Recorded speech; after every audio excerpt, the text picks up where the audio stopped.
ಗದಗಿನಲ್ಲಿ ಪೂರಿ ಜೊತೆ ಬಾಜಿ ಕೊಡ್ತಾರೆ, ಮೈಸೂರಲ್ಲಿ ಕುಸ್ತಿಗಾಗಿ ಬಾಜಿ ಕೊಡ್ತಾರೆ. ಮೈಸೂರಲ್ಲಿ ಕೊಲಗದ್ದೆಗೆ ಭೂತಾಯಿ ಅಂತಾರೆ, ಮಂಗಳೂರಲ್ಲಿ ಒಂದು ಮೀನಿಗೆ ಭೂತಾಯಿ ಅಂತಾರೆ. ನಿಮ್ ಕಡೆ ಭಂಗಿ ಅಂದ್ರೆ ಹೋಗಿ ಸೊಪ್ಪು ಹಚ್ಚುವುದು ಸೇದುವುದು, ನಮ್ ಕಡೆ ಭಂಗಿ ಅಂದ್ರ ಚೊಕ್ಕ ಮಾಡು ಮಾನವರ ನಾಮವದು. ಸಾವಿರ ಹೂವ ಎದೆ ಹನಿಬೇಕು, ಜೇನಿನ ಗೂಡಾಗದು.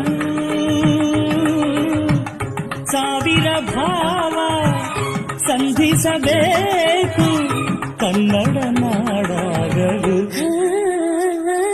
ಗುಡಿಗೇರಿಯಾದರೇನು ಮಡಿಕೇರಿಯಾದರೇನು, ದುಡಿಬೇಕು ನಾವು ಮೊದಲು ಧಣಿಯಾಗಲು, ಬಂಗಾರರ ಗಣಿಯಾಗಲು.